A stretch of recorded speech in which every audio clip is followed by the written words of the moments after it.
Hola, buenas tardes. Buenas tardes, ingeniero. Bueno, haremos un repaso de lo que habíamos quedado el otro día, ¿ya? De la, de la materia, y vamos a hacer una pregunta de acuerdo a la lista.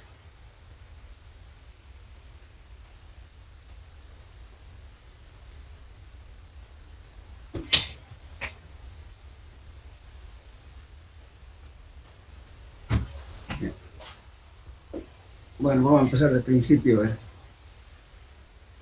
Mm.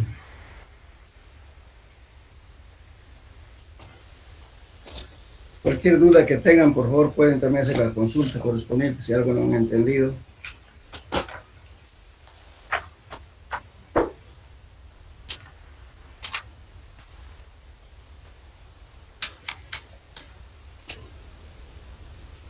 A ver, bien, a ver. Empezaremos con Hurtado Ferrufino. A ver, Ferrufino, defíname qué es un suelo.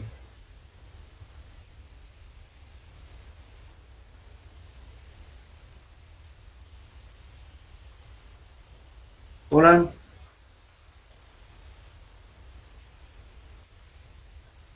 Por favor, que contesten porque así aceleramos un poco el repaso. ¿El Rufino está? ¿José?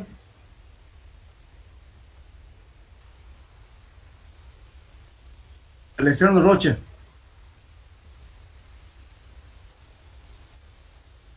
Hola, ¿me escuchan? Sí, Rocha. Alessandro. Ya, por favor, hay algunos que vienen y se van, no participan en clase.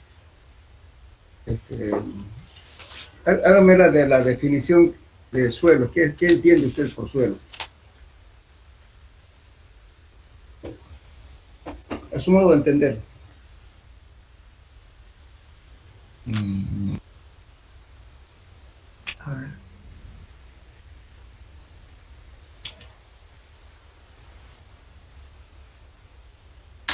A ver. No, no sabría decirle ingeniero ahorita. Ya, a ver. El otro voluntario. Alexander Lacerda, ¿puede definir qué es un suelo?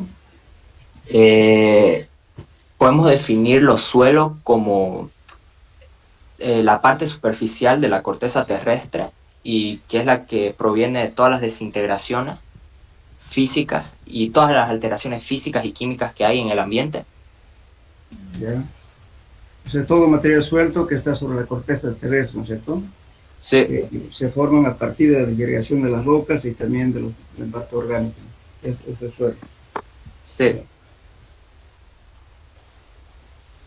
Bien, entonces vamos a hablar. A ver, entonces, a Beltrán Cruz. ¿Qué ingeniero? Usted me contestó Alexander, ¿no? Sí, ingeniero. Alexander. Bien. Ariel Ernest, indíqueme los factores que intervienen en la formación de los suelos.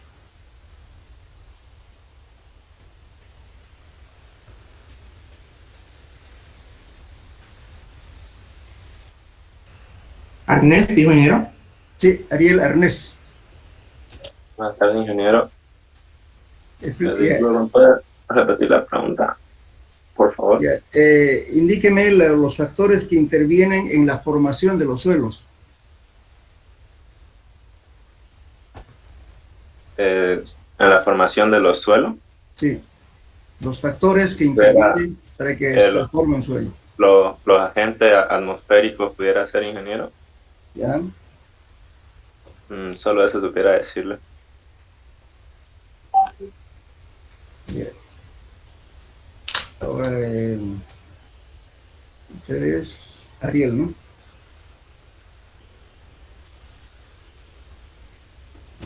Yo le puedo contestar, ingeniero. A ver, repito, a ver, preguntaremos a Beltrán Cruz. Sí, ingeniero. También la misma pregunta. Factores que intervienen en la formación de los suelos.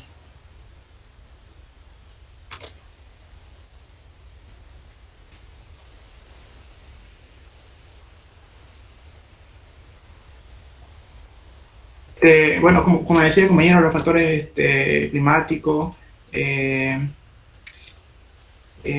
más? ¿Qué cosas intervienen, pues, para que se forme un suelo?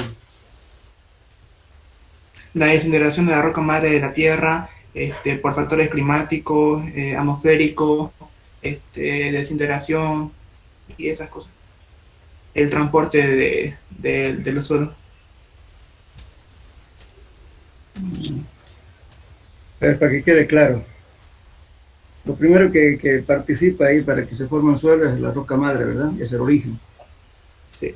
La temperatura también incide. Después que actúa el agua, topografía del lugar, el clima de la región, la temperatura, organismos existentes, el ser humano, movimientos sísmicos, ciclones, maremotos y las explosiones nucleares, ¿no?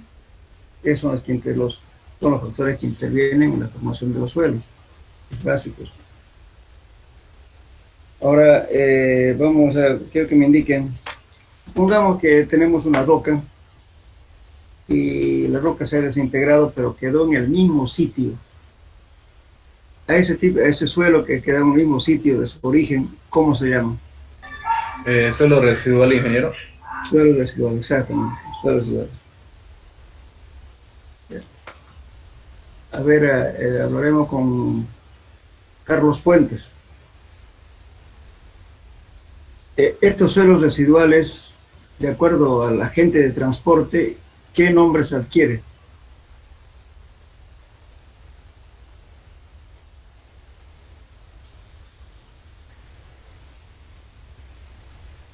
Hola, ¿me entendieron la pregunta o no? No, ingeniero.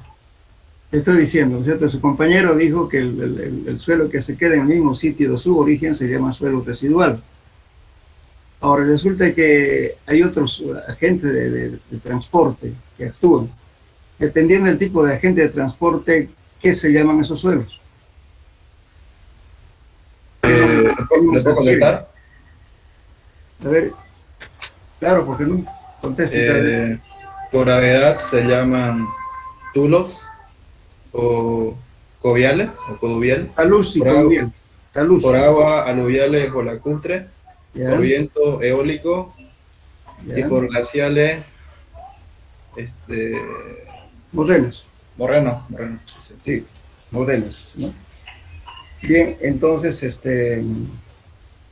a ver, vamos a ver un poquito de conocimiento. Supongo que también ya han llevado en geología esto. ¿Qué características tiene, por ejemplo, un depósito eólico? ¿Cómo lo reconocen? Es un espacio abierto. Ya.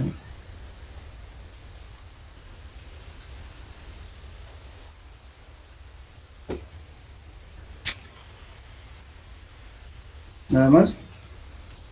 Son arenas y tienen formas redondeadas. Ya. Lo primero que se tiene que ver para detectar si es un depósito eólico justamente es la característica de las partículas. Pueden arrastrar limos, arcillas y arenas, ¿verdad? Pero sin embargo, se caracteriza porque generalmente el depósito eólico tiene otra coloración del entorno que está ubicado. ¿Entienden? Muchas veces la arena puede ser rojiza o amarillenta, de repente en el entorno no hay ese tipo de formación, ¿por qué? Por el arrastre a largas distancias por el viento.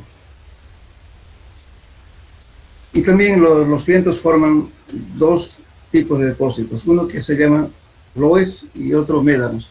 A ver, dígame, ¿qué es un loess?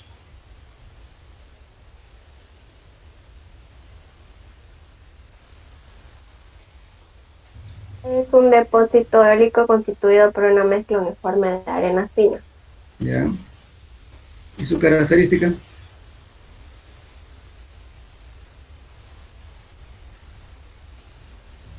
Sus Forma abierta o sí, cohesiva. Los limos están estructurados en formas abiertas y cohesivas. cohesivas, ¿no?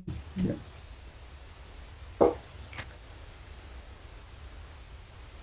A ver, ¿Y cómo, a ver, con la misma señorita que estaba hablando, cómo reconocería usted que ese suelo que está tratando es un suelo coluvial? ¿Qué características tiene? ¿Cómo lo reconoce?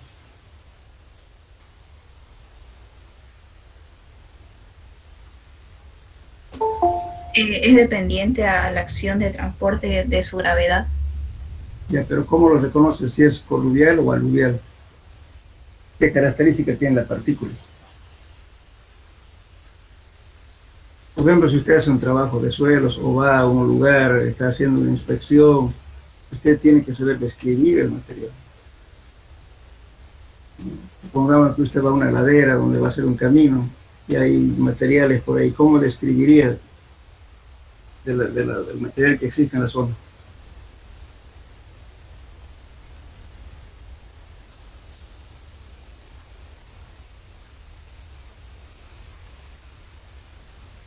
Para que no se olviden, por favor, para todos. Los suelos aluviales generalmente son, estoy hablando de los aluviales, o también llamadas lacustres, ha sido por efecto del transporte del agua y por tanto, por el impacto, ¿no es cierto?, que va con un permanente movimiento y va causando choque con otras partículas y por consiguiente ese material se va convirtiendo en algo esférico y pierde la angulosidad. No son puntudos como pueden llevar vulgarmente, se dan cuenta, se produce un desgaste. Entonces fácil, por eso lo que decimos canto rodado, por ejemplo, canto rodado es un material aluvial. ¿Por qué? Porque transportado se van a fijar, es casi redondeado, ¿verdad? En cambio el suelo coluvial que tiene la característica de ser anguloso, como que por la pendiente, ha sufrido impactos, qué sé yo, entonces generalmente tiene esquinas, es anguloso. Además es un suelo totalmente heterogéneo, puede tener arcilla, puede tener limo, puede tener arena, materia orgánica, en fin. ¿Por qué? Porque baja de una ladera con el transporte del agua, ¿no es cierto? Entonces va chocando con otras piedras, arrastra otros diferentes tipos de suelo que hay en la ladera, en fin, es totalmente heterogéneo. Es un suelo coluvial. Algunas veces también pueden ser mezclados los dos suelos.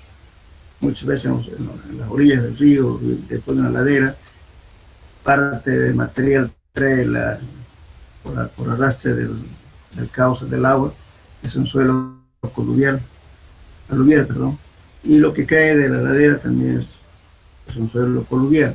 Entonces eso se dice, ¿no es cierto? Son suelos sedimentarios coluvio-aluviales, se dice, porque mezclar los dos, puede haber, no siempre están separaditos. Bien, entonces eso es fácil de conocer. Entonces, cuando ven ya que la piedra o la grava o rock que se yo tiene un desgaste, eso obviamente es debido al transporte del agua. En cambio, cuando es transportado por la gravedad, generalmente son angulosos.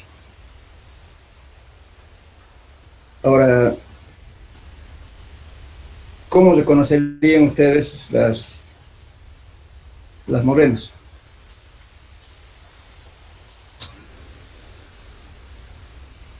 ¿Cómo dijo, ingeniero?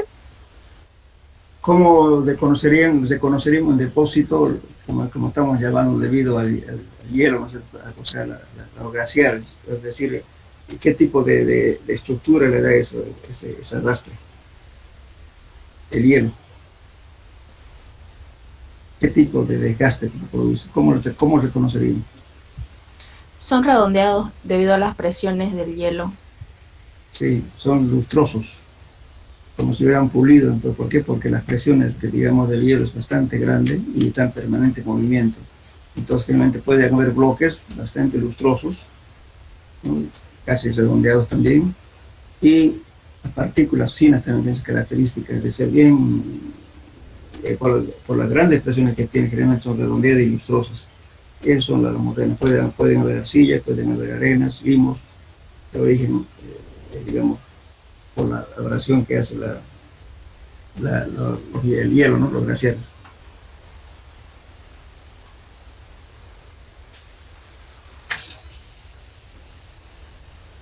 Cuando decimos por ejemplo, un depósito aluviales o lacustres. ¿En qué casos? ¿Cómo conocerían ustedes qué es un depósito aluvial o lacustre? Son aquellos que han sido transportados por el agua, ingeniero. Sí, por el agua, pero ¿cuál es su característica? Su característica sería que son onduladas. Son ondulados. Generalmente estos materiales, ¿no es cierto? Los depósitos lacustres o aluviales son depósitos, ¿no es cierto? Que, por ejemplo, si tenemos un material aluvial, un depósito aluvial o lacustre, a veces hay depósitos de piedra totalmente redondeada, como si hubieran venido unos camiones, se lo descargan ahí el material del río. Inclusive se puede encontrar ese tipo de material por ejemplo, en las serranías. Por ejemplo, la serranía de Aguaragua, que es la serranía del Chaco, casi en la cima de las montañas se encuentra usted depósitos totalmente de piedras redondeadas. Es un depósito lacustre. Lógicamente que antiguamente, hace miles o millones de años, ha sido un cauce del río por ahí. Entonces es gasto.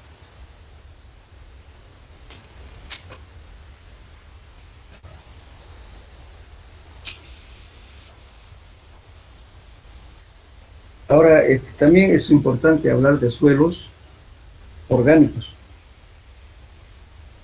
Por ejemplo, ¿no? Todo lo orgánico para los ingenieros civiles que hay que tener mucho cuidado, porque ese suelo de origen orgánico es propenso a producir cambios volumétricos. Cuando adquiere humedad, a veces se hincha, tiene un hinchamiento, se expande. Y cuando pierde humedad, se asienta, es decir, se pierde volumen. Entonces, esa fluctuación de las humedades hace que haya también un cambio volumétrico permanente. Y eso causa problemas en las estructuras. Entonces, los suelos orgánicos, por ejemplo, vamos a leer lo que está en el texto, se forman casi siempre en sitio, en lugar de origen.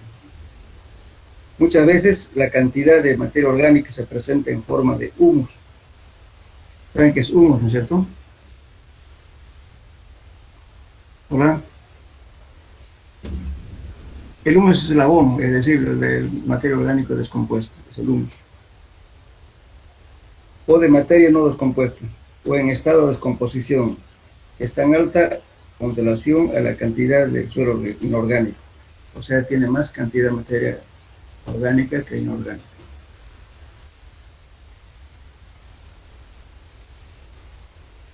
A ver, un ratito, por favor, disculpen, me están buscando. Un minutito, por favor, ¿ya? Disculpen.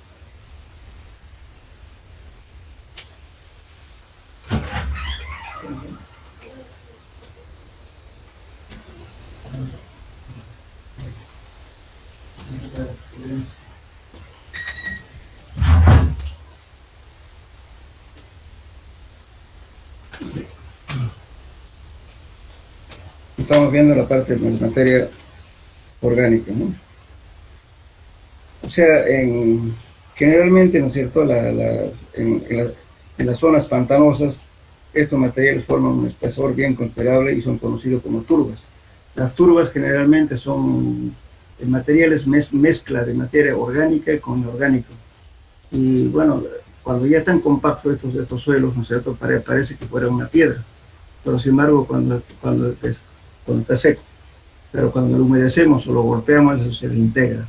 Hay mucha gente que se confunde, ¿no es cierto?, cuando tienen este tipo de material.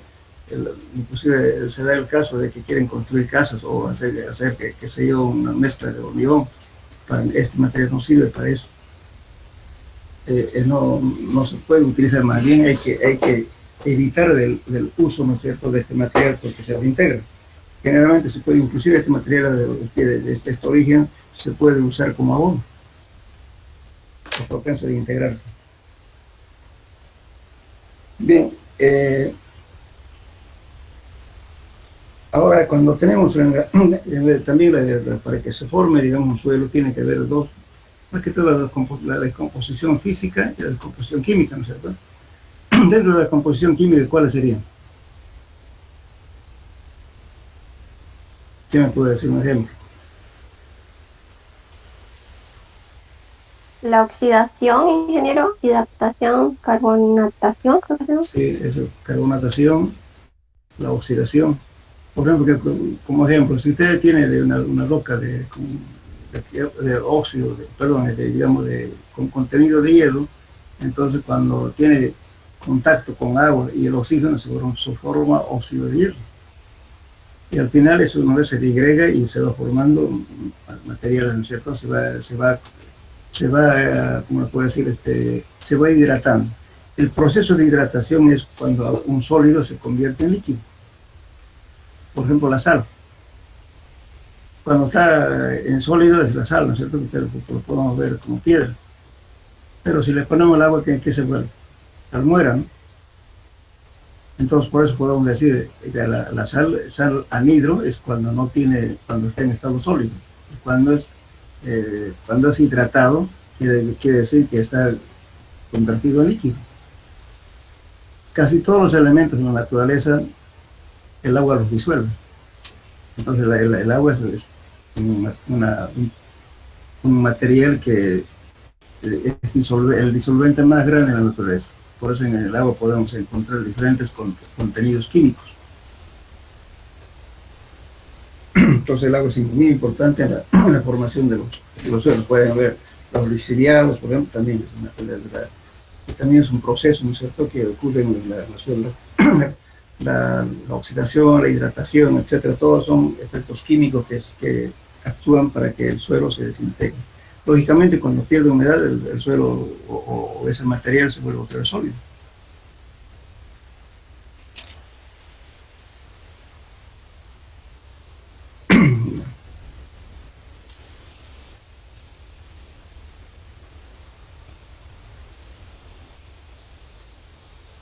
A ver, ¿qué me puede decir un voluntario? ¿Cómo se determina el porcentaje de actividad de la arcilla?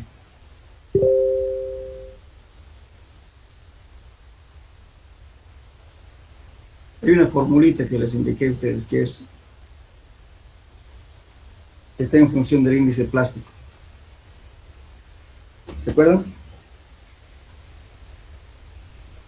O sea, no todas las arcillas, por ejemplo, tienen igual reacción. Lógicamente que cuando está seco, lógicamente todas son arcillas, es polvo. Pero cuando adquiere humedad, entonces la arcilla tiene otro comportamiento. Y ese comportamiento va a depender justamente de la actividad de la arcilla. Y la actividad que es el tamaño de las partículas y la composición química.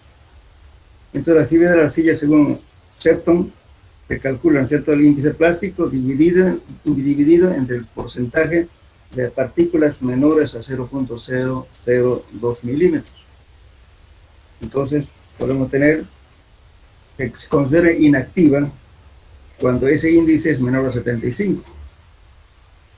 Cuando es una actividad normal, varía de 0.75 a 1.25. Las arcillas son altamente activas cuando la actividad es mayor a 1.25. ¿Por qué es importante hablar de la actividad, por ejemplo, de las arcillas? Porque hay arcillas, por ejemplo, ¿cierto?, cuando algunas son muy poco activas, no tienen mucha deformación. En cambio, es una arcilla activa, es totalmente, es decir, tiene un cambio volumétrico bastante. Por ejemplo, seguramente ustedes han escuchado hablar de la bentonita. ¿Conocen la bentonita? Hola.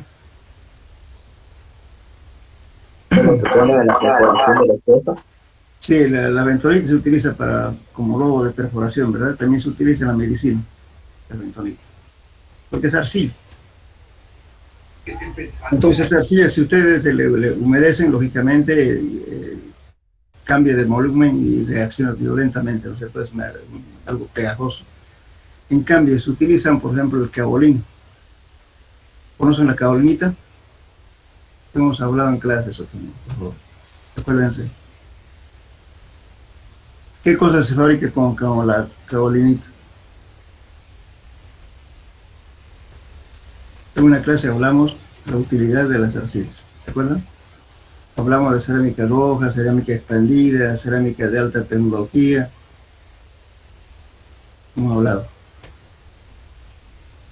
Por ejemplo, si ustedes tuvieran que hacer, por ejemplo, una vajilla, digamos, por ejemplo, un plato, lo que conocemos plato de porcelana. ¿Qué es porcelana? Es arcilla. Arcilla endurecida y eso justamente es caolinita. La caolinita tiene esa propiedad, ¿no es cierto?, de darse forma, ¿no es cierto?, pero no es muy activa como la bentonita. De la bentonita, si ustedes hicieran cualquier cosa, se deformaría al secarse. En cambio, la caolinita no produce mucho cambio de forma. Por tanto, por eso utiliza esa arcilla para fabricar elementos, ¿no?, que tenemos en la casa. Se fabrican aisladores térmicos, aisladores eléctricos, los inodoros, los lavabos, los bidets, todo lo que es el lujo de una vivienda. Eso es caolinita. Entonces, ahora para la arcilla, ¿no es cierto?, la arcilla roja se utiliza ¿para qué?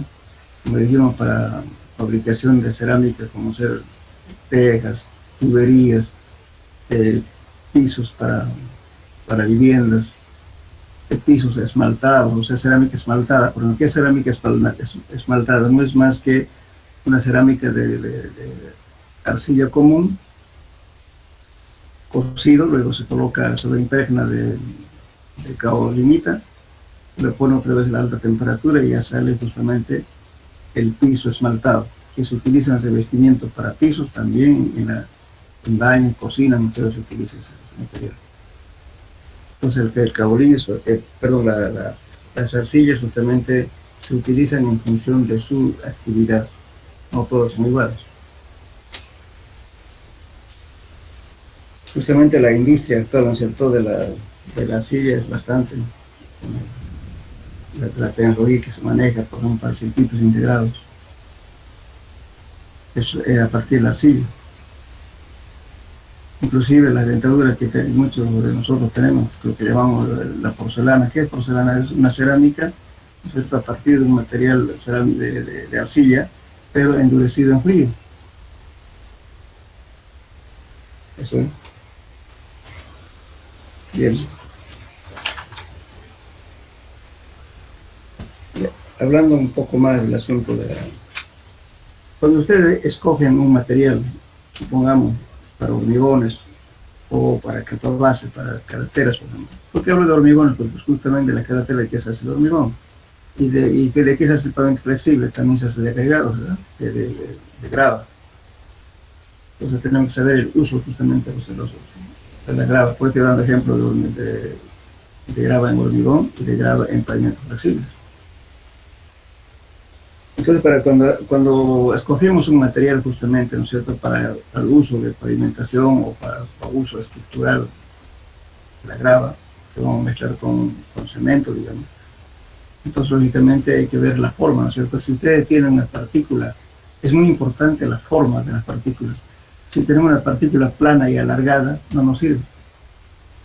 Porque resulta que si tengo hormigón, someto a compresión, se me va a romper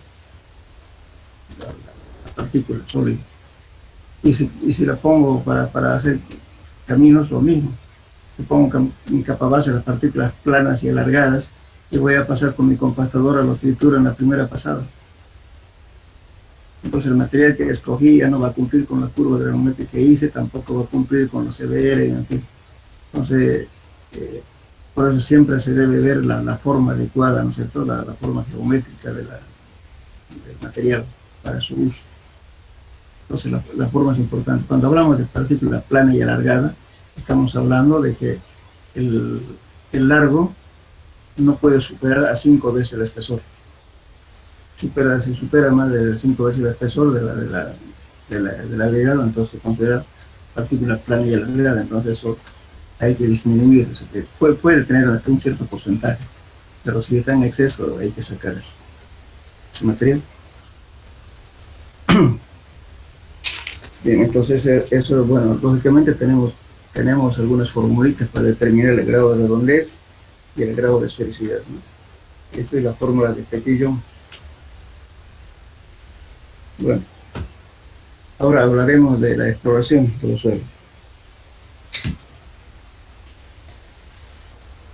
¿Qué me puede decir? ¿Cuántos métodos de sondeo conocen ustedes?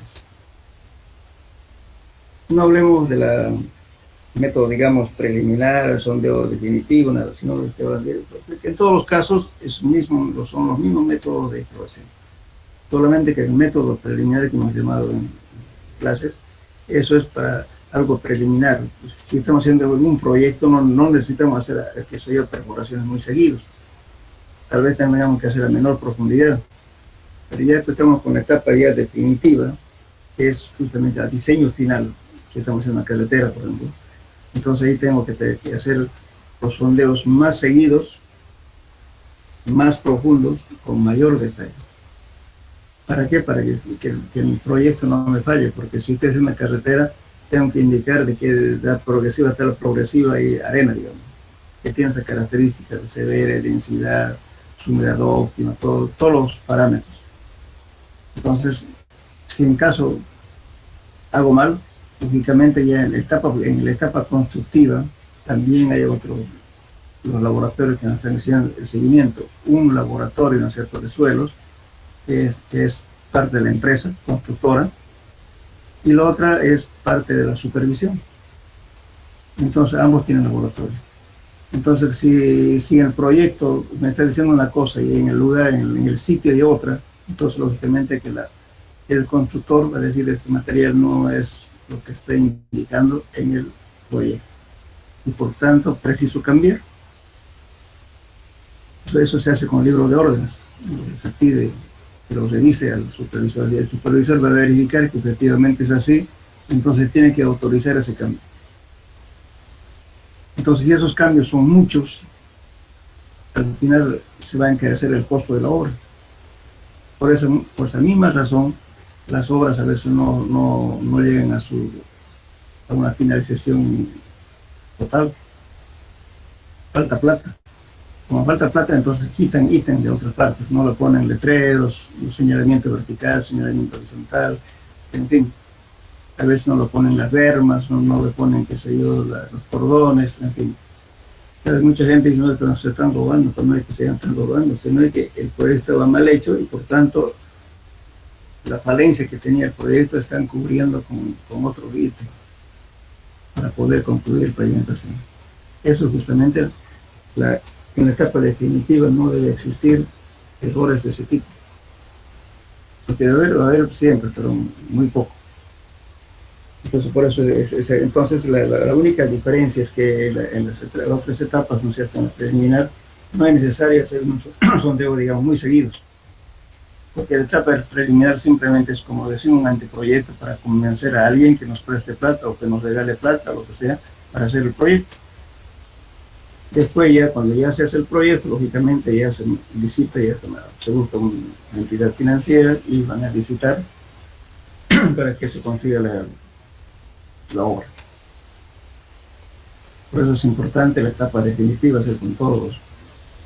También la etapa preliminar, porque si en la preliminar hacen un mal trabajo, de repente encarecen demasiado y lo van a ver que es inviable.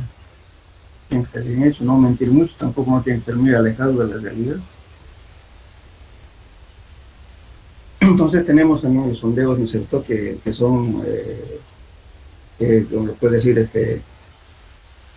es lo que estamos hablando, por ejemplo, ahora son los sondeos directos. ¿Por qué decimos directos? Porque estamos haciendo sondeos y estamos mirando objetivamente el material, estamos trabajando. Pero hay otros sondeos que son también indirectos. Entonces, dentro de los sondeos directos tenemos la perforación de pozo a cielo abierto con muestras inalteradas o con muestras alteradas. También tenemos un cierto método de sondeo para obtener muestras inalteradas utilizando el tubo delgado que se llama el tubo Shelby, de pared delgada. Tenemos métodos rotatorios en caso de que no podamos entrar, por ejemplo, en gravas o piedras. Entonces utilizaremos triconos, conocidos también como trépanos, y también utilizamos corona de diamante para sacar núcleos y perforar. También tenemos el ensayo de penetración estándar SPT, que es justamente es un método dinámico que que se golpea, ¿no es cierto?, con un penetrómetro estandarizado, conocido como el penetrómetro de Terzaghi o cuchara de Terzaghi, y mediante una cuerda se levanta, ¿no es cierto?, y se deja caer a través de un tubo guiador, un martillo, que pesa 63.5 kilogramos o 65 kilogramos, con una altura de caída de 75 centímetros o 76 centímetros. Y se va contando el número de golpes para penetrar. Los 30 primeros se desechan y los últimos 30 centímetros se toman en cuenta. Se mide 15, 15, 15. Bien. También tenemos otro ensayo también, que es el ensayo de penetración cónica. El ensayo de penetración cónica también tenemos el método estático y también tenemos un método dinámico. ¿Cuál es el método estático? Son los conos que se utiliza, que se mete el cono a golpes. Hay diferentes tipos de conos. También tenemos el ensayo que utiliza la misma herramienta del ensayo de SPT. Simplemente se cambia la punta, en vez de usar el penetrómetro de Terzaghi, utilizamos un cono. Ese método se llama el DPHS, o sea, se llama penetración cónica súper pesada. Eso actualmente nuestro médico se está usando bastante, ese método. Entonces, a los españoles les gusta ese método porque en España utilizan mucho este ensayo. Y luego tenemos también ahora la penetración cónica estática, es justamente el brincado, que se hace mediante, no brincado, sino la penetración se hace mediante un gato hidráulico. La diferencia entre esos dos ensayos, que son el CPT y CPT, es una diferencia sustancial. Cuando estamos penetrando a golpes, el penetrómetro de Terzaghi, justamente estamos tomando en cuenta la cantidad de golpes que necesitamos, pero justamente hay un rozamiento lateral. Es como un mini pilotín, que es la cuchara de Terzaghi, que estamos metiendo. Eso, entonces las tablas, todas las fórmulas están para ese tipo de equipo. En cambio, cuando metemos un cono, estamos midiendo la resistencia por punta,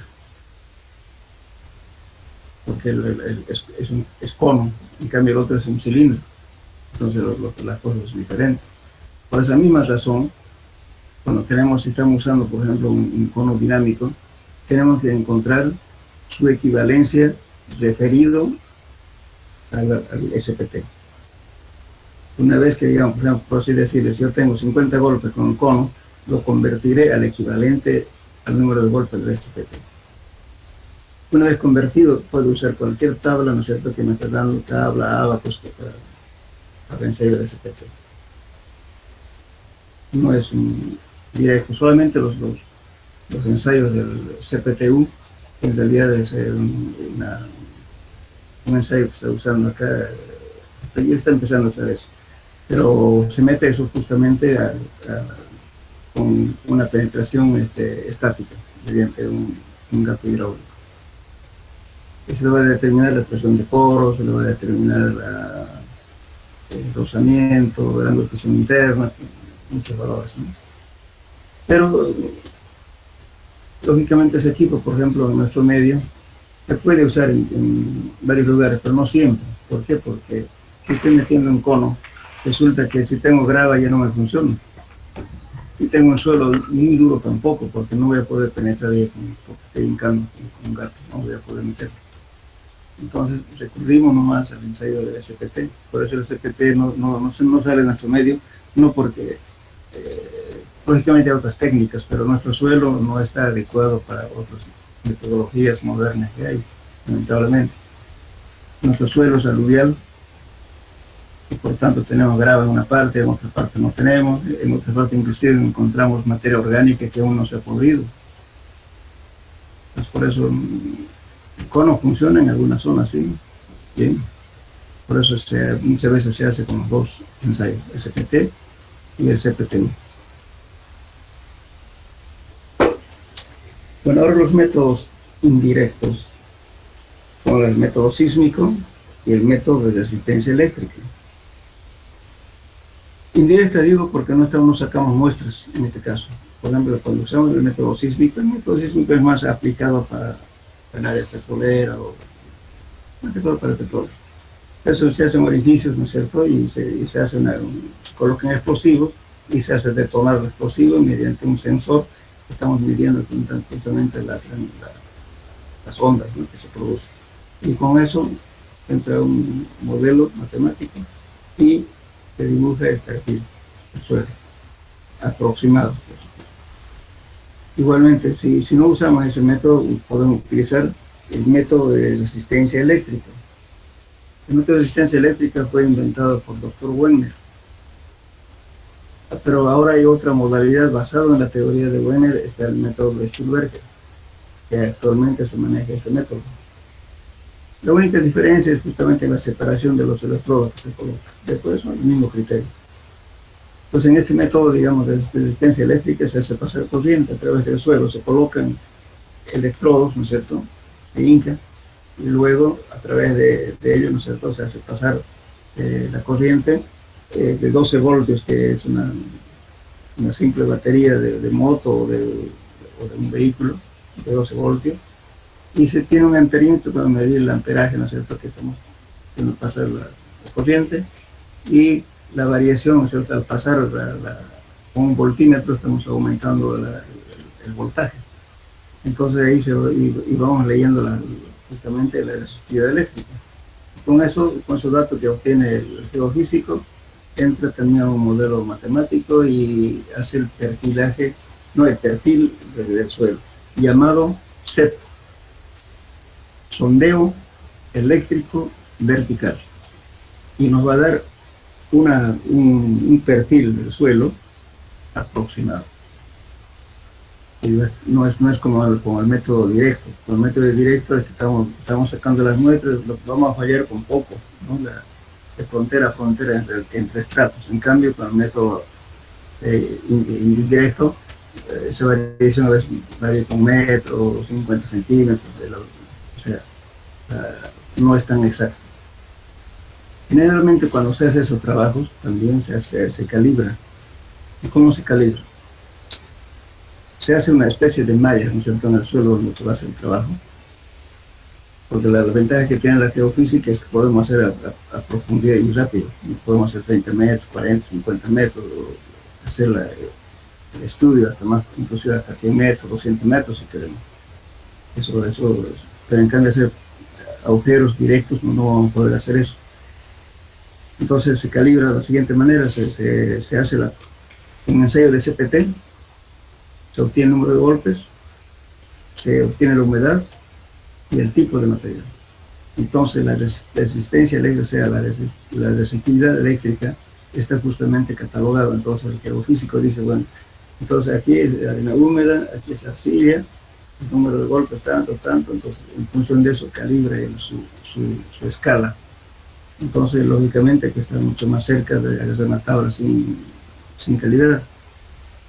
Entonces, la calibración se hace justamente con un ensayo de CPT y la parte geofísica. Entonces, la geofísica ya se aplica para medir profundidad con ese criterio del suelo. Bien. Y después, ahora el método digamos, también, hay también otro sondeo que utilizamos los ingenieros civiles, los que nos dedicamos a hacer pozos de agua, por ejemplo. Este mismo método que estoy hablando también sirve para determinar la estratigrafía y la posibilidad de acuíferos que puede existir en una zona que no conocemos. Supongamos que alguien de ustedes le dice, bueno, hágame, qué sé yo, a 100 kilómetros de acá un pozo de agua. Usted no puede entrar a la ciega porque no tiene datos del lugar. Por eso siempre es bueno hacer una observación o investigación preliminar si alguien tiene un pozo por ahí, aquí y a qué profundidad, para estimar. Pero si no se tiene nada, entonces hay que hacer geofísica, hay que hacer el sondeo eléctrico vertical, etc. Se hacen en diferentes direcciones y se buscan. Ahí entonces los resultados que nos va a dar este ensayo nos va a decir aquí hay piedra, hay arcilla dura, arcilla blanda, o posible acuífero, ¿no? Va a determinar, pero no le va a decir cuánto de agua va a sacar ahí. Es una solamente aproximación. Entonces eso nos sirve justamente como pauta para ubicar el pozo de agua donde vamos a hacer con mayor posibilidad de encontrar agua. Si no, de repente no encontramos nada, vamos a perforar 200 metros y no encontramos una gota de agua. O de repente encontramos una formación de roca que no vamos a poder atravesar. Por eso eso es de gran utilidad para esos casos, ¿no? Y después cuando ya se hace el trabajo de perforación, para poder diseñar el pozo, pues cuando son pozos profundos, de gran diámetro, entonces se hace el perfilaje eléctrico. El perfilaje eléctrico, ¿en qué consiste? Entre una sonda, donde esté ya hecho el agujero, lo que comúnmente llamamos el pozo piloto o pozo de estudio, es un pozo de menor diámetro, y hacemos el estudio y metemos una sonda que nos determina 3 tipos de rayos, ¿no? Gamma, beta y la resistencia eléctrica. Entonces con esto nos va a dar una serie igual que sacar un electroencefalograma, varias curvitas. Entonces decimos, bueno, entonces ya el geofísico ya interpreta y dice, aquí posibilidad de agua, aquí no hay nada, aquí posibilidad de agua. Entonces con eso diseñamos en qué lugares vamos a colocar justamente los filtros para captar agua del suelo. Es importante para esos casos, ¿no es cierto?, cuando son pozos especiales, pero cuando son pozos pequeños, no de gran magnitud, entonces ¿para qué vamos a gastar plata en el pago de todas estas cosas? Para que tengan idea, por ejemplo, un sondeo eléctrico vertical le va a salir casi unos $2,000, ¿no? Y el perfilaje le va a salir otro tanto, unos $1,500, $1,600, una profundidad de 200 metros. Entonces ahí nomás se suma ya que cerca de $4,000. Entonces, ¿para qué? Si es un pozo pequeño, pues con un buen muestreo que se va haciendo durante el proceso de perforación, podemos hacer nuestro diseño. Pero cuando es un pozo grande, de gran envergadura, ¿no? Entonces ahí se amerita hacer eso. Bien. Ahora el método magnético y gravitacional casi ya no utilizamos eso, más que todo está basado justamente en el polo magnético de la Tierra. Bueno, ahora podemos hablar también del tipo de sondeos, ¿no?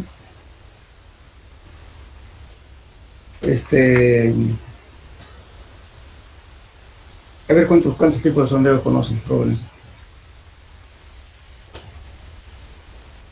¿Quién me puede decir?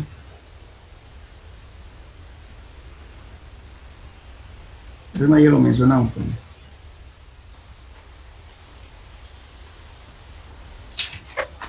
Sondeo pozo a cielo abierto.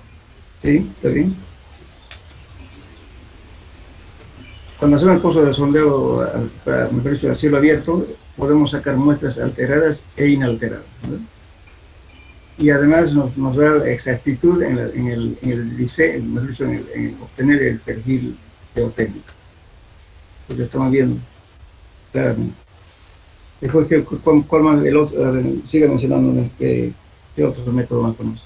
Método de lavado.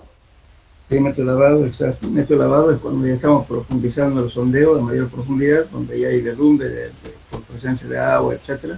Entonces combinamos el método de rotación con lodo bentonítico y a la vez con método dinámico haciendo golpes con SPT. Ese es nuestro lavado. ¿Por qué llamamos mucho lavada? Porque estamos mostrando la boca de pozo y le estamos lavando, ¿no es cierto?, el lodo. Pero estamos viendo efectivamente el momento en que hay un cambio, ahí se golpea. O sea, se nota, el perforista cuando está perforando, lo nota hasta por el oído y por la misma vibración. Dice, aquí hay cambio, o sea, uno nota ese registro. Saca la herramienta y golpea. Ahora, si no hay cambio durante ese proceso, entonces llegamos a 1 metro y golpeamos, a otro metro golpeamos. O sea, se combina el método rotatorio con el método de dinámico que es el golpes, que es el SPT. ¿Y a qué método más a ver, joven? Método de muestras lavadas. Ese muestra lavado que mencionó ahorita. Después métodos con Posteadora. Posteadoras. Las posteadoras son lo que comúnmente llamamos, ¿no es cierto?, aquí para vizcacha. Pero no pongan ustedes en su informe vizcacha. Si quieren poner con una aclaración. Su verdadero nombre es pala Ivo. Si no, en otras partes no conocen qué es pala vizcacha. Posteadora o pongan pala Ivo. Si quieren llamarle vizcacha, pónganle con un asterisco y abajo aclaran qué significa eso. ¿Qué más? El método de penetración estándar, o el SPT. Sí, el SPT, exacto. El SPT es justamente penetración estándar. Se llama penetración normal, penetración estándar, o también se llama SPT. SPT significa Standard Penetration Tester, en inglés. ¿Qué más? Método del tubo de pared delgada. Sí, eso es importante. Eso justamente, el método de tubo de pared delgada es para sacar muestras inalteradas. Si queremos hacer, por ejemplo, un ensayo de consolidación, un ensayo triaxial, o ensayo de corte directo, relaciones gravimétricas, ¿no? Y entonces tenemos que sacar muestras inalteradas. Pero, ¿cuáles son las relaciones gravimétricas?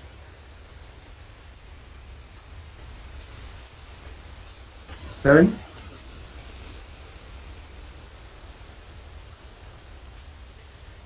Las relaciones gravimétricas son todo lo que hemos hablado. Fíjense, relación de vacíos, porosidad, grado de saturación, los límites de acarrear, todo eso, esos ensayitos del suelo, son relaciones gravimétricas. Y cuando queremos, por ejemplo, el peso específico del suelo tiene que estar alterado, pues uno con, si no, al cálculo, bueno, ahorita hay tablas también, ¿cierto?, que relacionan la densidad del suelo con el número de golpes.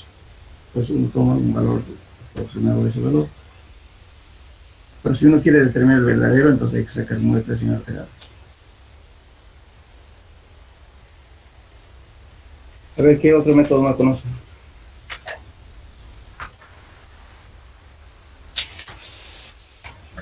Método rotatorio. Sí, método rotatorio, como por ejemplo, bueno, el método de muchas lavadas es rotatorio. Pero también rotatorio cuando usamos, por ejemplo, ya sea con triconos, o comúnmente conocidos como trépanos. Pueden utilizar también aletas de vidia, ¿no? Y la vidia es lo que utilizan los torneros para hacer rosca, ¿no es cierto? Eso se coloca una aleta, y la aleta está formada de un acero bastante duro y se lo impregna con bronce, soldadura de bronce. Y eso soporta la fricción, o sea, puede romper las piedras, las frituras. Pero no, lo que no soporta es a golpes. Golpean, se desporquilla, no sirve. Entonces, o también podemos utilizar porrones de diamante. Entonces, justamente si estamos perforando, por ejemplo, un lugar donde vamos a hacer un puente que tenga un lecho de río, por ejemplo. Entonces, a veces en el lecho de río hay bastante grava, canto rodado, hay bolones, etc. En ese caso, se utiliza dos herramientas. Para hacer un agujero, primeramente para que no derrumbe la pared, hay que meter una camisa, un casing. Una camisa que es de mayor diámetro, que también tiene diamante, y con eso se hace la perforación, y luego para sacar las muestras se mete otra herramienta de menor diámetro y se perfora, y con eso se saca la muestra. Y así sucesivamente se va haciendo la perforación. O sea, por eso es más difícil perforar en canto rodado o roca fracturada que estar trabajando en roca sana. Porque en roca sana solamente utiliza una herramienta y directamente va perforando y sacando las muestras. En cambio, cuando está roto todo, fracturado, para que no se derrumbe, entonces tiene que usar necesariamente una camisa. Hay doble gasto. Mucho creemos, ¿no es cierto?, que en río y grava va a ser facilito, la perforación en roca no es más costoso. Pues con eso, con las muestras extraídas que llamamos en mecánica de roca, se llaman cores. Entonces sacamos los cores y calculamos el RQD, El RQD es la calidad de las muestras sacadas, ¿no? Toda partícula que es mayor o igual que 10 centímetros se los separa y se los cuenta y se los cuantifica. Cuánto de eso hemos sacado de cada metro para determinar qué valor de RQD tiene en esa zona que hemos estudiado. Entonces, si no tiene una partícula menor que mayor que 10 centímetros o mayor o igual que 10 centímetros, entonces es roca totalmente fracturada. Entonces medimos también la profundidad en la cual se hace la rotación, se perfora, medimos cuántos centímetros o cuántos metros hemos entrado y cuánto de roca hemos sacado, hemos recuperado. Es el porcentaje de recuperación. Ese porcentaje de recuperación es fundamental para tomar decisiones de los coeficientes de seguridad. Si es una recuperación muy poca, entonces quiere decir que la roca está totalmente fracturada. Entonces los testigos que saca de los cores, o sea, entonces se somete a compresión y luego, lógicamente, si nos da, digamos, que si yo 50 kilos por centímetro cuadrado, entonces si está totalmente fracturado, voy a rotar por un factor de seguridad bastante alto. En mecánica de rocas, ¿no es cierto?, se puede utilizar inclusive factor de seguridad arriba de 20. Entonces eso depende mucho del porcentaje de recuperación. Lógicamente, de las rocas que sacamos, hacemos mecánica de rocas. ¿Qué determinamos? El peso específico, relación de vacíos, porosidad, determinamos en fin, peso específico, en fin, todos los datos que hacemos de suelo, los mismos se hacen en rocas. Es mecánica de rocas.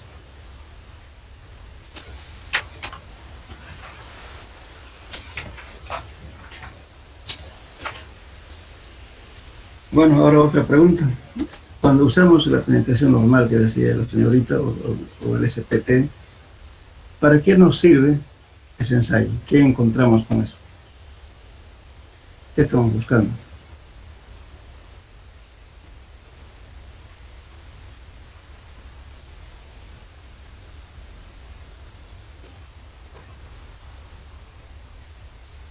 ¿No se acuerdan?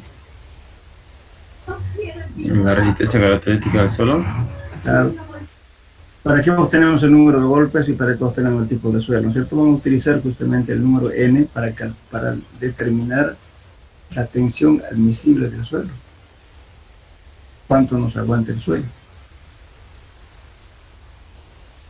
Para eso, lógicamente las fórmulas que hemos visto, ¿no es cierto? Han visto fórmulas para suelos arcillosos, otras fórmulas para suelos granulares, para arenas, para grados, etc. ¿no es cierto? Y también es el valor N que hemos dicho, ¿no es cierto? El SPT, hay que hacer corrección, ¿no es cierto? Ustedes tienen tarea también, eso no sé. Supongo que en el trabajo que están entregando está incluidos. La corrección por número de golpes se hace por eficiencia del martillo, por diámetro del agujero, por varillaje, por presencia del agua. Todo eso se hace una corrección y lógicamente el número de golpes que se obtuvo de campo baja tremendamente. Es el valor que se pone en los informes. No es directo. Ahora, hay varios criterios, por eso les decía, cuando hagan la tarea, les digo, utilicen diferentes libros. Hay otros criterios, otro dice otra cosa, pero los que más utilizamos en nuestro medio, que más están bien, es lo que utilizan los argentinos y los mexicanos. Es el mismo criterio.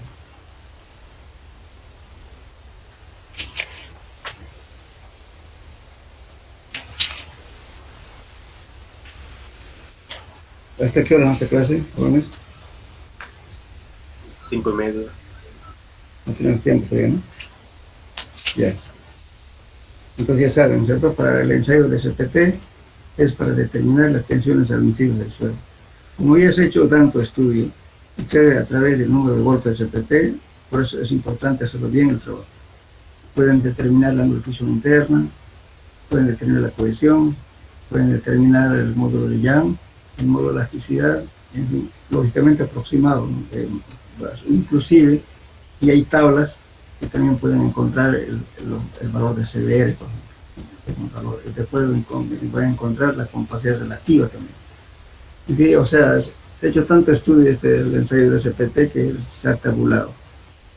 Los resultados hay que tener, lógicamente son referenciales, ¿no? Hay que tener mucho criterio en usarlos. Lamentablemente en nuestro medio no hemos hecho estudios para nuestra región. Esas fórmulas, esas tablas son por otros países, ¿no? Algunos de esos son mexicanos o norteamericanos, que sé. Y nosotros, pues en Bolivia no hemos hecho investigación al respecto. Deberíamos hacer, porque el comportamiento de los suelos no es igual en todas las regiones. Varía.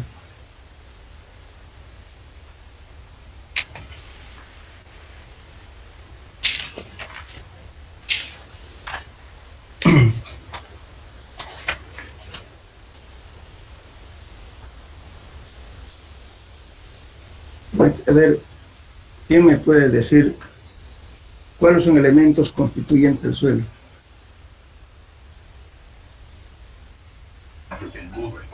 Líquido, sólido y gaseoso. Líquido, sólido y gaseoso, que es aire, los tres elementos, ¿no? Sí. Bueno, ahora vamos a ver lo siguiente. Si yo tengo un suelo completamente seco, ¿cuánto vale el grado de saturación? Cero. Cero. Cero. La humedad también cero, ¿no es cierto? ¿Y el volumen de vacío cuánto vale? Distinto de cero. No, porque si está completamente seco. Sería 100 por... No sería 100. Sería El volumen de 100%. vacío igual al volumen del aire, porque está lleno de aire. 100%. El aire no hay agua. Y entonces, a ver, ahora comparemos con suelo parcialmente saturado. Cuando hablo de parcialmente saturado, tiene los tres elementos: aire, agua y sólido. En cambio, en el suelo seco solamente tenemos aire y sólido, no hay agua. Entonces, en este caso, en parcialmente saturado tenemos los tres elementos. Entonces, en un suelo parcialmente saturado, ¿cuánto vale el grado de saturación? Diferente de cero. Diferente, sí. Distinto de cero. ¿Y cuánto vale la humedad?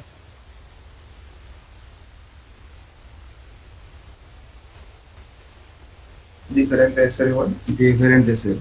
Puede ser más de 100 también, ¿cierto? Depende del tipo de material, pero diferente de cero. Ya. ¿Y la relación de vacíos cuánto vale? Diferente de cero igual. Ya, pero ¿qué pasa con relación de vacío? Está parcialmente saturado. El volumen del agua más el volumen Sí, del aire. exacto, el volumen del aire, de agua más el volumen del aire. Eso. ¿Qué más? A ver. Ahora, si en un suelo saturado, ¿cuánto vale el volumen de vacío?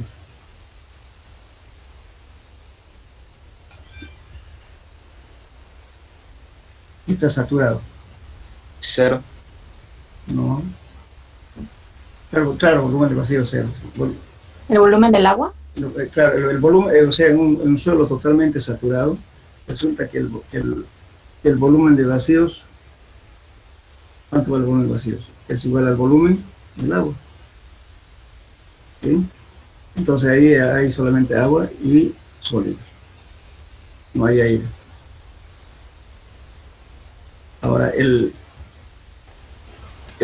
grado de saturación, ¿cuánto vale?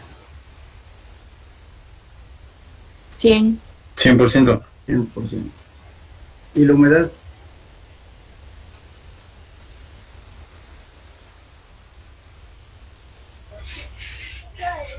Infinito. Diferente. Bueno, eso es ahora, cuando el suelo está sumergido, ¿cuánto vale el peso específico sumergido?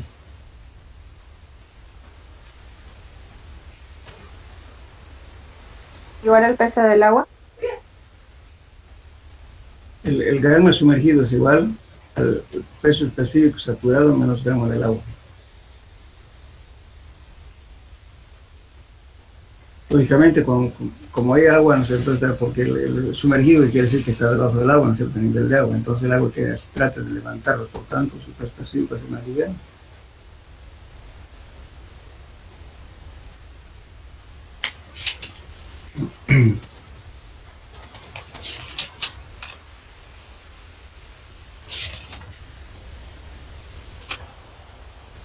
Bueno, después en este capítulo, lógicamente, ustedes tienen su formulario ya hecho, ¿no es cierto? El capítulo 3. A ver, entraremos a la parte de granulometría.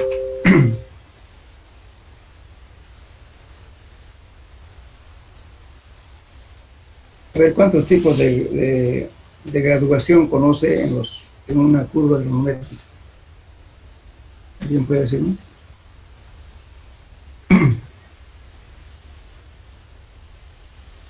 Estamos haciendo un ensayo de granulometría y nos va a dar diferentes tipos de curvas, ¿verdad? Bien graduada, uniforme y abierta, algo así era. Sí, así es. Bien graduado significa que tenemos partículas de todo tamaño, ¿no? Y cuando es de graduación uniforme, las partículas casi son del mismo tamaño. Y cuando decimos graduación abierta, que nos falta la parte intermedia, ¿no es cierto? Las partículas chicas pasa directo a la parte grande, no tenemos intermedio. Después se llama graduación abierta.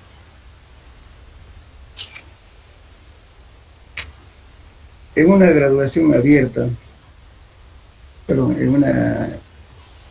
ustedes si tuvieran que escoger un material para caminos, digamos, ¿qué tipo de graduación es que escogerían? ¿Abierta, uniforme o bien graduada?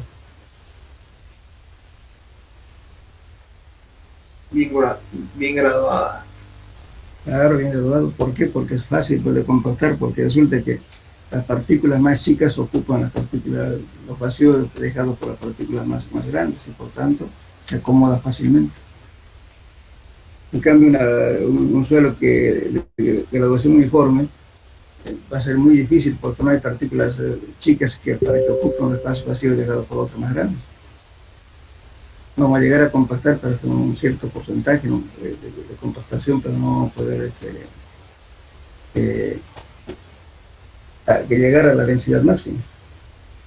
Igualmente en la graduación abierta también no tenemos partículas intermedias.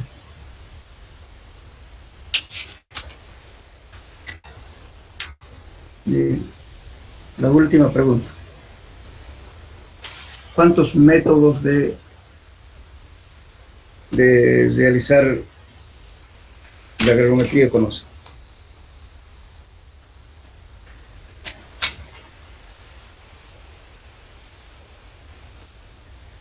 Método pretamizado y método hidrométrico.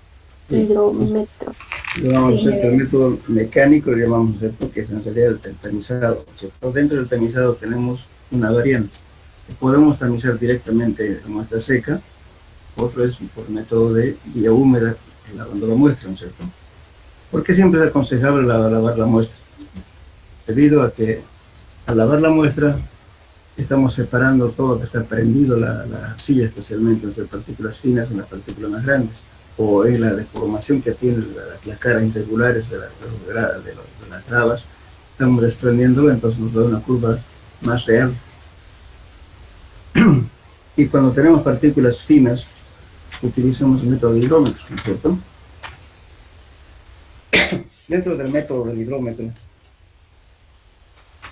o sea, para partículas finas, ¿cuántos métodos conocen para hacer la granulometría? Uno ya es hidrómetro, me dijeron. Ahí faltan dos más. ¿Cuál es el otro? De la pipeta y el sifoneado. Sí, exactamente. Con los tres métodos se puede hacer el ensayo de determinación de partículas menores a la malla 200.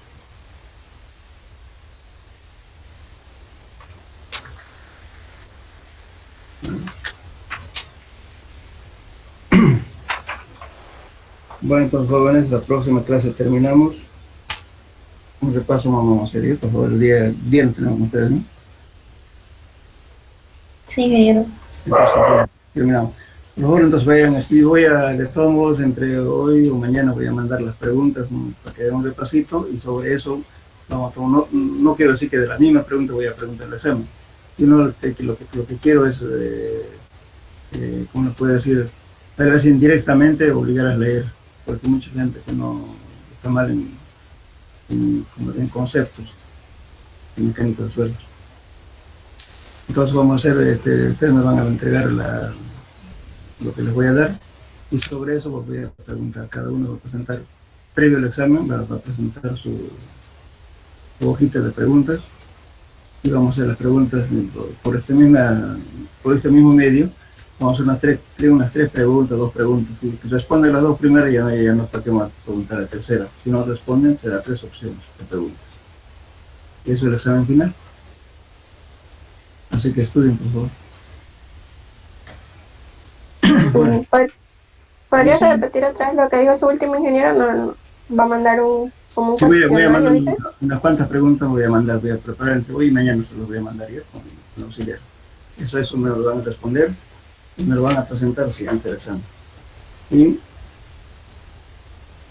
de todos los temas voy a hacer unas dos preguntitas. ¿Ya? Entonces lo leen, el modo de hacerlo se van a ver obligados a leer. Y de ese modo se preparan para el examen. Y el examen es oral, por orden alfabético. Bueno, quedamos acá hasta el viernes. Hasta luego, ingeniero. Luego. Gracias, ingeniero. Hasta luego. Luego. Hasta luego, ingeniero. Luego.